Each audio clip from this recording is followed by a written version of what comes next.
If I had kept driving, none of this would have happened. The rain wasn't falling that night, it was attacking, slamming against my windshield so hard I could barely see past 10 feet, my wipers fighting a losing battle as I gripped the steering wheel with numb fingers, my daughter Lily asleep in the back seat, her small breaths the only steady thing in my life right now, 11:42 p.m., 12-hour shift behind me, another one waiting in less than 8 hours. And all I wanted was my bed and maybe 4 hours of uninterrupted sleep, but then I saw it, a car. Parked crooked along the curb, headlights off, driver's door slightly open, something about it wrong in a way I couldn't explain, and I should have kept going, every instinct told me to, single moms don't stop for trouble at midnight in the rain, but I slowed anyway, my heart already beating faster, because inside that car I saw movement, or maybe I imagined it, I don't know, but I pulled over, hazard lights blinking like a warning I ignored, stepping out into the freezing rain that soaked through my jacket in seconds, my shoes slipping slightly on the wet pavement as I got closer. Hello? I called out, my voice almost swallowed by the storm, no answer, just silence, thick and wrong, and then I saw him, a little boy in the back seat, maybe 5, maybe 6, slumped over, too still, something in my chest tightened hard enough to hurt. I didn't think, I didn't hesitate, I just moved, my hands finding the door handle. Locked, of course it was locked. Hey, can you hear me? Nothing, no response. Just that stillness that felt heavier by the second, and that's when instinct took over, the kind you don't question, the kind that makes decisions for you.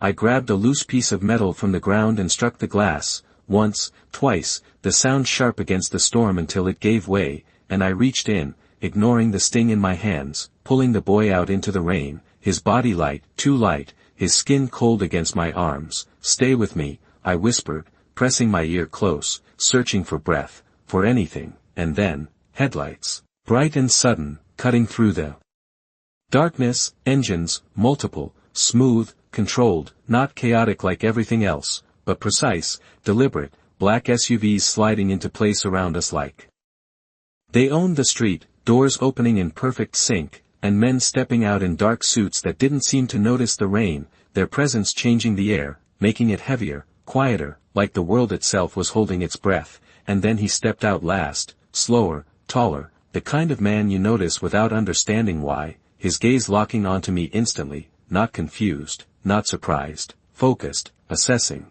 like he already knew exactly what had just happened. I tightened my hold on the boy without realizing it, my pulse loud in my ears, something about him making it hard to look away, harder to move, and when he finally spoke, his voice cut through everything, low, controlled. Give him to me, not a request, not even a command, just certainty, like refusal wasn't an option, but I didn't move, I couldn't, not yet, not until I knew the boy was breathing, and for a second that stretched too long. We just stood there in the rain, staring at each other, and I realized something I couldn't explain, something that settled deep in my chest like a warning I was already too late to hear.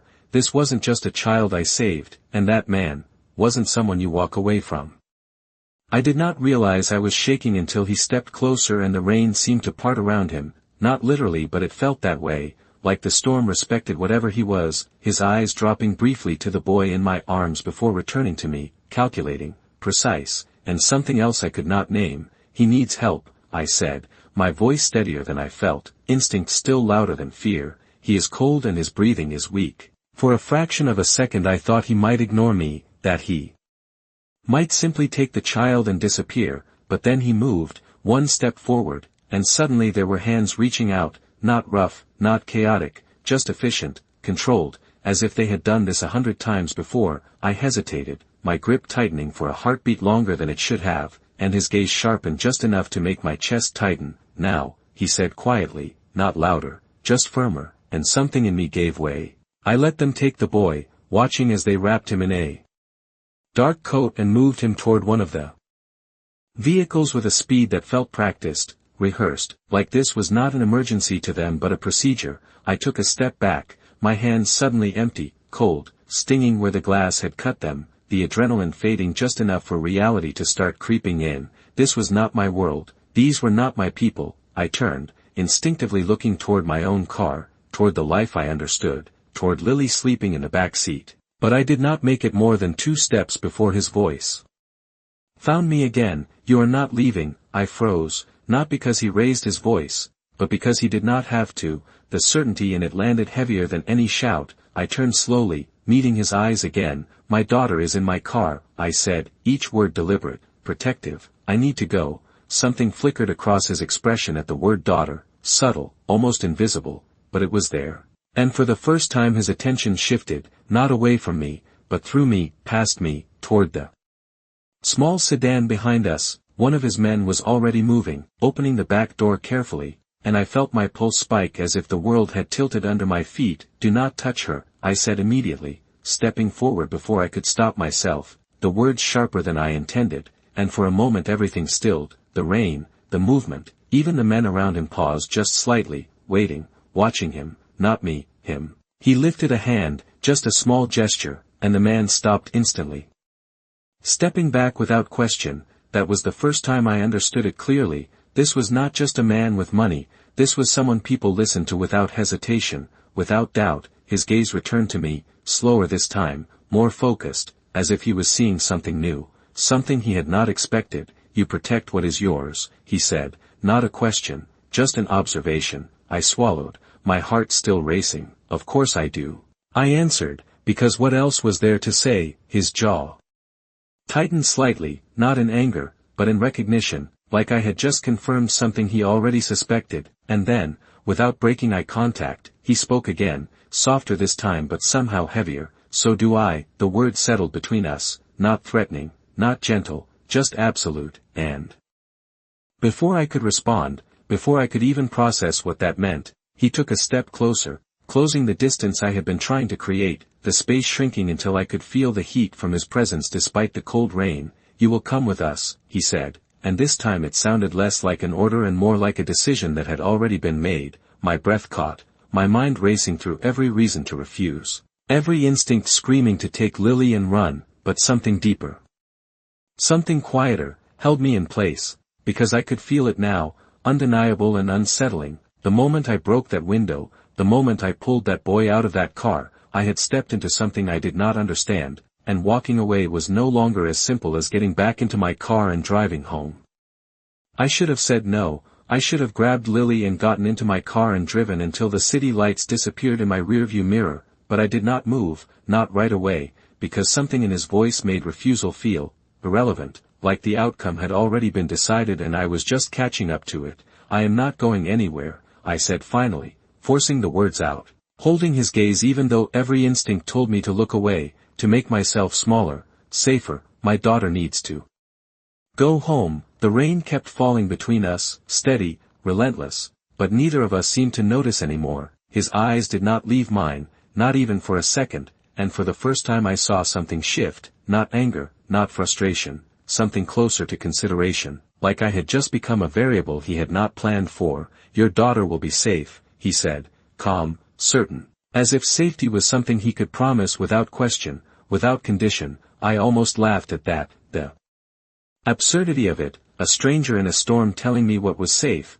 but the sound never came out, because deep down, beneath the fear and the confusion, there was something else, something I hated admitting. I believed him, or at least part of me did, the part that had already seen how quickly his world moved, how effortlessly people listened when he spoke. Safe where? I asked instead, my voice quieter now, not weaker, just more careful. He did not answer immediately, and that silence stretched just long enough to make my pulse pick up again.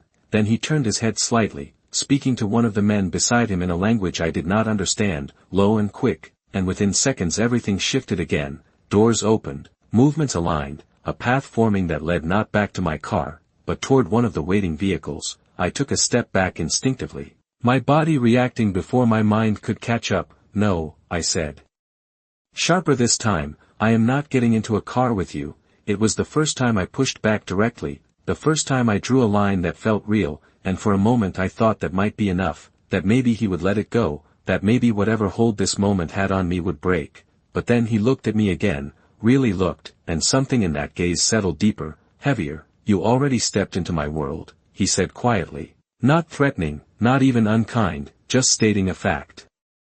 That landed harder than anything else he had said. There is no outside from here. My breath caught, because part of me understood exactly what he meant even if I did not want to: the boy, the broken window, the black cars, the way everything had changed in less than 5 minutes. I had crossed something invisible and I could feel it now, the difference between before and after. I turned my head slightly, just enough to see my car again, to see Lily still asleep, unaware of everything happening around her, and that was it, that was the anchor that pulled me back, the only thing that mattered. I straightened, forcing myself to stand my ground. "Then you listen to me," I said, my voice steadier than I felt. "I go where she goes, and she goes home." The words hung in the air, bold, maybe reckless, but they were all I had, and for a second that felt longer than it should have. No one moved, no one spoke. Everything balanced on whatever decision he made next. Then slowly, almost imperceptibly, he nodded once, not in agreement, not completely, but enough. "She stays with you," he said, his tone shifting just slightly, not softer, but different, like the rules had adjusted instead of broken. "And you come with me." I opened my mouth to argue, to refuse again, but the words did not come, because something in his voice told me this was the closest thing to compromise I was going to get, and as much as I hated it, as much as every part of me wanted to run, I knew one thing with absolute certainty: whatever was happening tonight, whatever I had walked into, it was not going to end with me simply driving away like nothing had changed. I did not remember walking to the car, only the sound of rain against metal and the way my hands would not stop trembling as I opened the back door. Lily still asleep exactly where I had left her, her small fingers curled around the edge of her blanket like nothing in the world could touch her. I brushed damp hair from her forehead, my touch gentler than everything else around me, grounding myself in something real, something mine. "It is okay," I whispered, though I was not sure who I was saying it for, her or me. And then I felt it again, that presence behind me, not loud, not rushed, just there, waiting, certain. I turned slowly and found him exactly where I knew he would be, watching, not impatient, not pressing, just watching, like time bent around his decisions instead of the other way around. "She does not wake easily," I said, the words slipping out before I could stop them, and I immediately regretted it. Giving him information, giving him anything, but he did not react the way I expected. His gaze shifted briefly to Lily, softer for a fraction of a second, almost unnoticeable, then back to me. "Good," he said, and it was not approval, it was calculation, like he was already factoring her into whatever came next. I straightened, instinctively placing myself between him and the car, not aggressively, just enough, a silent line, and again, that pause. That slight shift in the air as if everyone else noticed it too. The men around him adjusted without being told. "Not closer, not farther, just aware, always aware. You are not used to this," he said after a moment, his voice quieter now, less sharp, more observant. I let out a breath I had not realized I was holding. "No," I answered honestly, because there was no point pretending otherwise, and I do not plan to be. Something in his expression almost resembled amusement, but it disappeared before I could be sure it was ever there. "Plans change," he said simply, and I hated how easily he said it, like lives were things that could be redirected with a single sentence, like everything I had built, everything I had fought for, could just shift. I reached into the car, carefully lifting Lily into my arms, her weight familiar, comforting, anchoring me in a way nothing else could. She stirred slightly, her head resting against my shoulder, but she did not wake, and I held her tighter than I probably should have, as if that alone could keep the world from touching her. When I turned back, he was closer, not enough to invade, but enough that I could see the details now, the rain beating along the edge of his coat, the steadiness in his breathing, the absolute control in the way he held himself. "What is your name?" he asked, not because he needed to. No, I could tell that much, but because he had decided it was time. I hesitated for a second, just long enough to consider lying, to consider giving him something false, something that would not follow me later, but I already knew it would not matter. "Emily," I said finally, my voice quieter than before, not weaker, just aware. His gaze held mine for a moment longer, like he was weighing the sound of it, the truth of it, committing it to something deeper than memory. "Emily," he repeated. And hearing my name in his voice felt different, heavier somehow, like it had been placed somewhere I could not reach. "Come," he added, turning slightly toward the waiting vehicle, not checking if I followed, not needing to, and that was the moment it settled fully, not as fear, not as panic, but as something colder, clearer, this was no longer about the boy I had saved, it was no longer about a wrong place at the wrong time. This was something else entirely, something that had already closed around me without me noticing, and as I took that first step forward, Lily in my arms, rain soaking through everything, I understood one thing with absolute certainty: I was not just being asked to step into his world, I was being taken into it.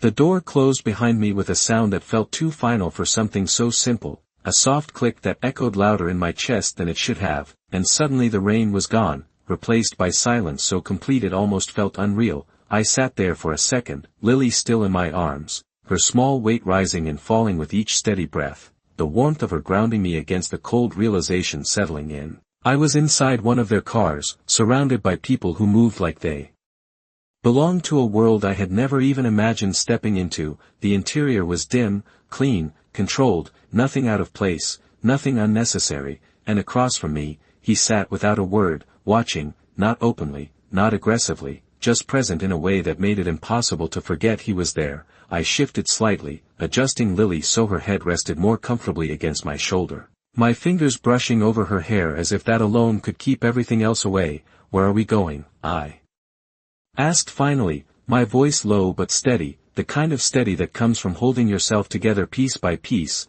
He did not answer right away, his gaze dropping briefly to my hands, to the faint cut still visible, then lifting again to meet my eyes. Somewhere safe, he said, and again, that word, safe, like it belonged to him, like it was something he could define without question. I let out a quiet breath, not quite a laugh, not quite disbelief. You keep saying that, I replied, but you have not explained what that means. Something shifted in his posture, subtle, almost imperceptible, but enough that I noticed, like he was not used to being questioned, not used to being asked for explanations. And yet he did not shut me down, did not dismiss me. Instead he leaned back slightly, his attention sharpening, focusing. It means no one will reach you without going through me, he said, and the simplicity of it, the certainty, sent a chill down my spine that had nothing to do with the rain I had left behind. I swallowed, my grip on Lily tightening just a fraction. And why would anyone be trying to reach me? I asked,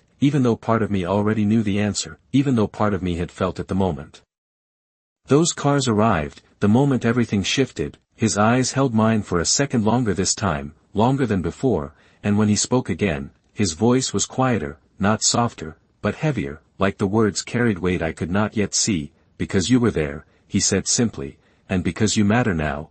The words landed harder than anything else he had said, not loud, not dramatic, just final. I felt my breath catch. Not from fear, not entirely, but from the realization behind it. The quiet understanding that this was not something temporary, not something I could step out of when it was over. This was something that had already decided my place in it, whether I agreed or not. I looked down at Lily again, her face peaceful, untouched by any of this, and for a moment everything else faded, the car, the man across from me, the weight of his words, all of it, until it was just me and her and the simple truth that nothing mattered more than keeping her safe. I lifted my head again, meeting his gaze without hesitation this time. Then you listen to me, I said, my voice quieter but stronger, steadier than before. Whatever this is, whatever you think I am part of now, she stays out of it.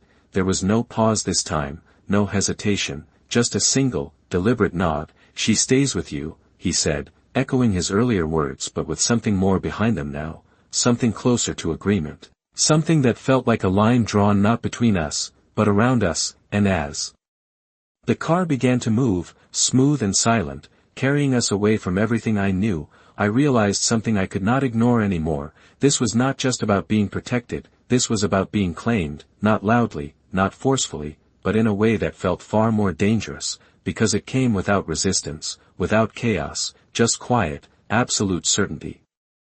The city blurred past the tinted windows like it did not belong to me anymore, light stretching into long streaks of gold and white as the car moved faster than anything around us, smooth and controlled, like even the road made space when it approached. I had no idea where we were going, only that we were getting farther from everything I recognized, farther from the version of my life that made sense. Lily shifted slightly in my arms, her small fingers curling into the fabric of my jacket, and I adjusted her instinctively, pressing my cheek lightly against her hair, grounding myself in the one thing that had not changed, she should not be out this late. His voice cut through the quiet, low but clear, and I looked up, surprised, not at the words, but at the fact that he said them at all. It was the first time he had acknowledged her beyond simply allowing her to stay with me.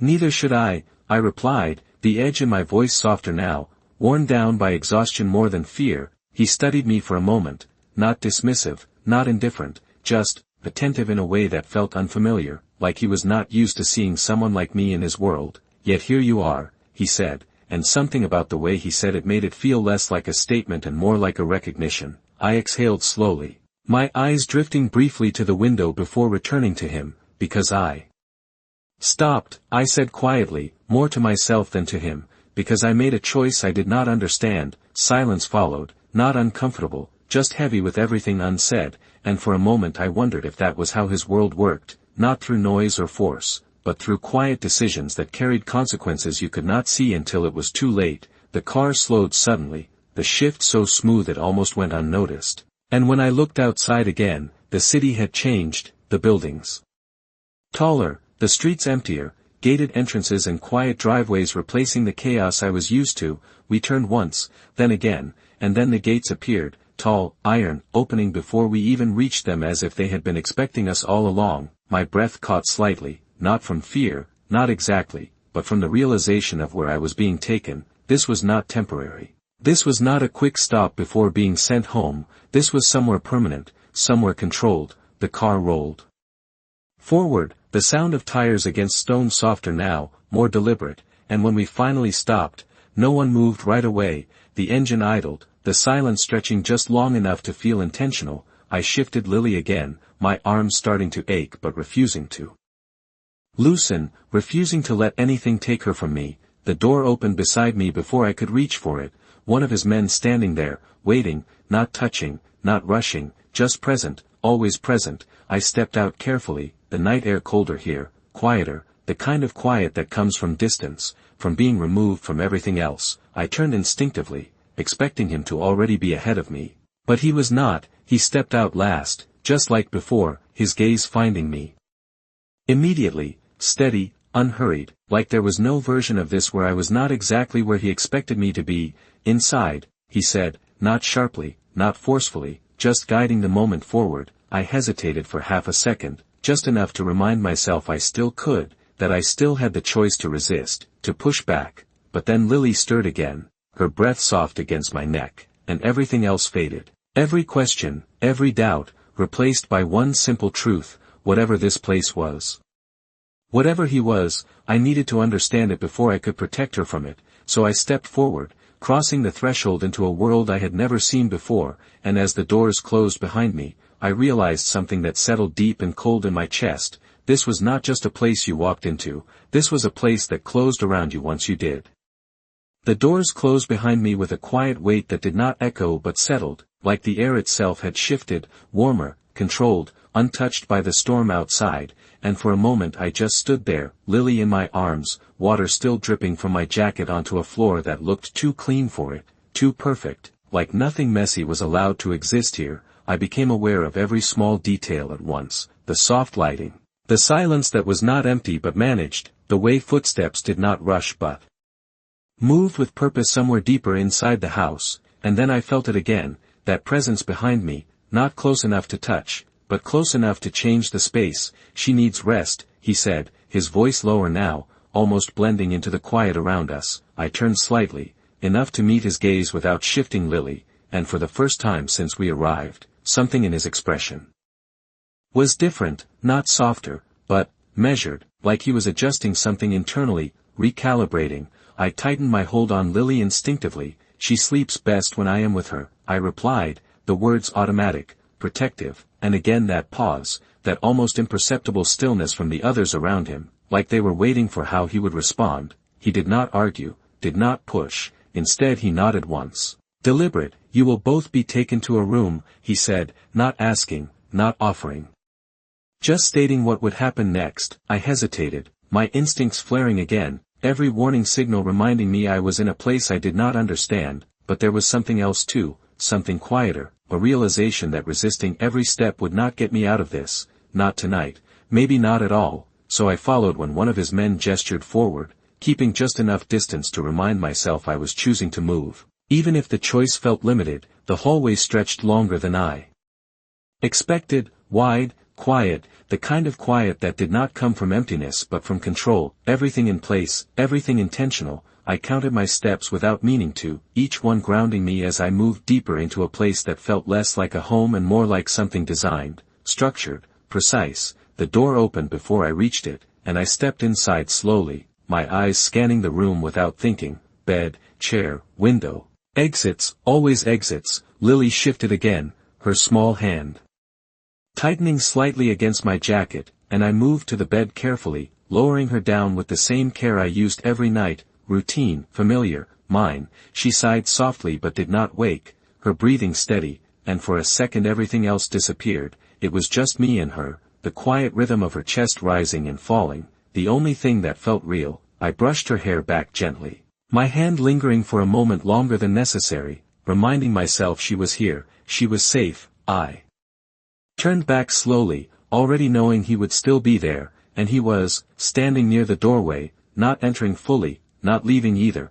just watching, always watching. You should rest, he said, and there was something different in it this time, not command, not expectation, something closer to awareness, like he understood what exhaustion looked like even if he did not live in it the same way I did. I almost smiled at that, almost, but it faded before it formed. I will when I understand what is happening, I replied instead, quieter now, less sharp, but no less firm. His gaze held mine for a moment longer than before, like he was deciding something, weighing something I could not see, and then he stepped fully into the room, closing the distance just enough to change the air again. You saved my son, he said, and this time it sounded different.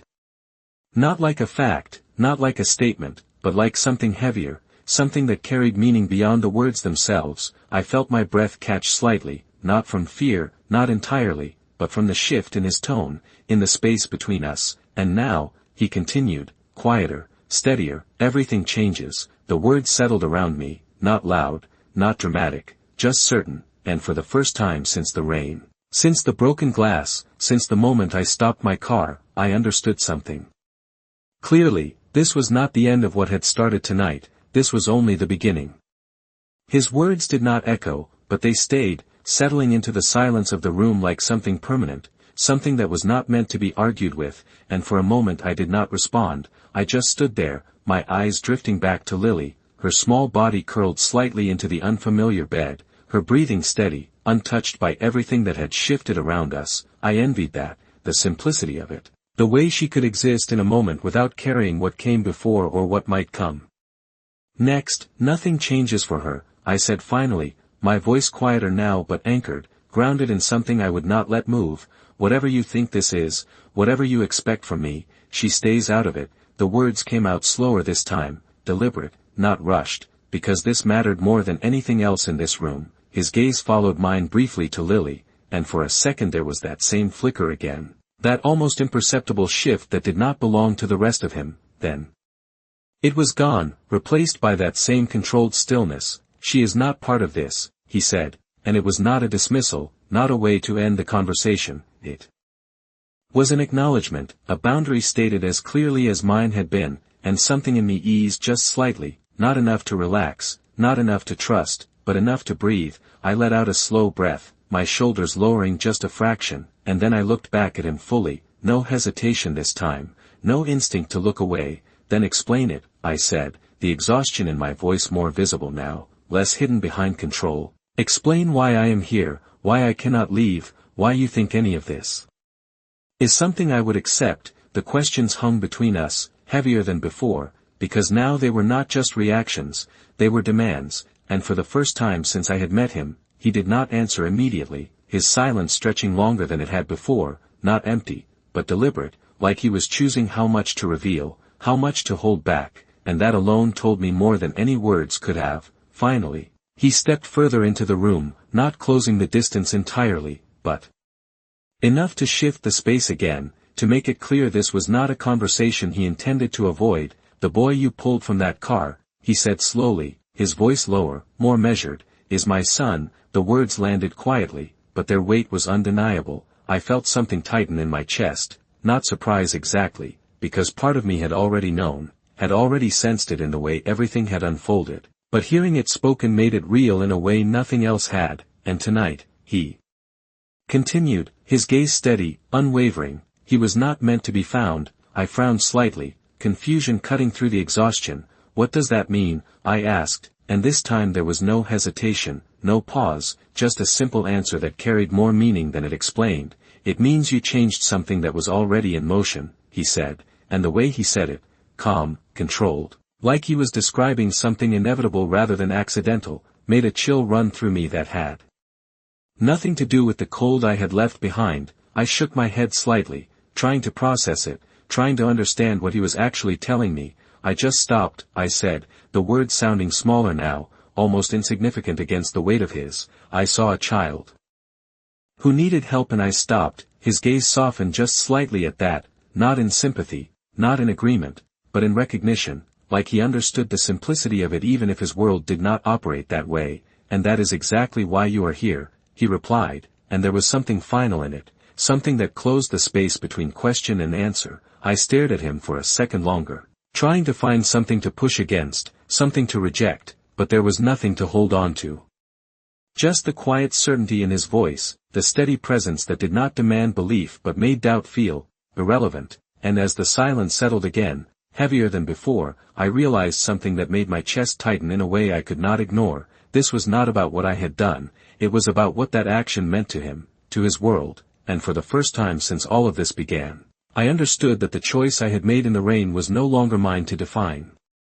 The silence after his words did not feel empty anymore, it felt defined, shaped by something I could not see but could no longer ignore, and I stood there with that understanding settling deeper than I wanted, heavier than anything I could argue against. I looked at Lily again, her face soft in sleep, untouched by the shift in the world around her, and something inside me tightened, not fear, not exactly, something closer to resolve. Because whatever this was, whatever had started tonight, it was no longer just happening to me, it was happening around her, and that changed everything. I lifted my gaze back to him slowly, holding it without hesitation now, without that instinct to pull away. Then you made a mistake, I said quietly, the words steady despite the exhaustion pressing into my bones. His brow shifted just slightly, not confusion, but interest, like I had said something unexpected, something worth hearing. You think this changes me, I continued, my voice still low but stronger now, grounded in something I could hold on to.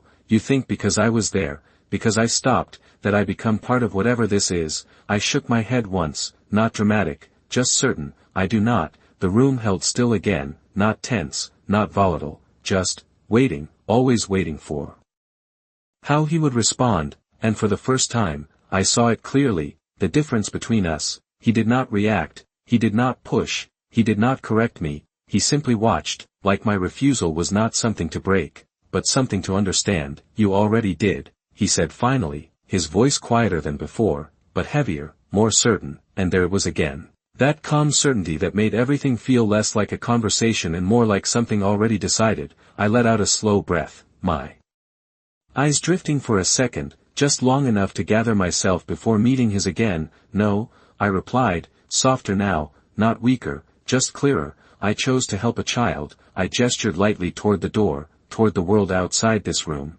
That is where my choice ends. For a moment, I thought he might argue, might push back, might remind me of everything he had already said, but he did not. Instead he took a step closer. Not enough to invade, but enough to shift the air between us again. Enough to remind me that space here was something he controlled, not me. You see it as a moment, he said, his tone measured, almost thoughtful, like he was explaining something simple that I had not yet understood. I see it as a line. I frowned slightly, the words settling but not fully making sense. A line, I repeated, and he nodded once, his gaze never leaving mine. Before, he said quietly, and after. The simplicity of it hit harder than anything else, not because it was complex, but because it was not, because it reduced everything that had happened into something undeniable, something that did not need explanation to be true. I felt my breath catch slightly, not from fear, but from recognition, from the quiet understanding that he was not entirely wrong, that something had shifted the moment I stopped that car, the moment I broke that glass, the moment I chose to act instead of drive away. And now I was standing in the middle of that after, whether I accepted it or not. I looked at Lily again, her small hand curled near her face, and I felt it settle, not fully, not completely, but enough, the realization that fighting the moment would not undo it, that denying it would not erase what had already happened. I lifted my head once more, meeting his gaze with something steadier than before, something that felt less like resistance and more like decision. Then I decide what happens after, I said quietly, and this time there was no hesitation in my voice, no uncertainty, just a calm that surprised even me. He held my gaze for a second longer, and something shifted again, not control, not dominance, something closer to recognition. Like he had been waiting for that answer, like he expected it, and when he finally spoke, his voice was softer than it had been all night, but no less certain. So do I. The words settled between us, not clashing, not competing, just existing side by side, and for the first time since the rain, since the broken glass, since everything changed, I understood the truth that would follow me long after this moment. This was not about escaping his world anymore. It was about surviving it without losing myself, and as I stood there, caught between what I had chosen and what had chosen me, I realized something I could not ignore. The storm had not ended when I stepped inside, it had only changed form.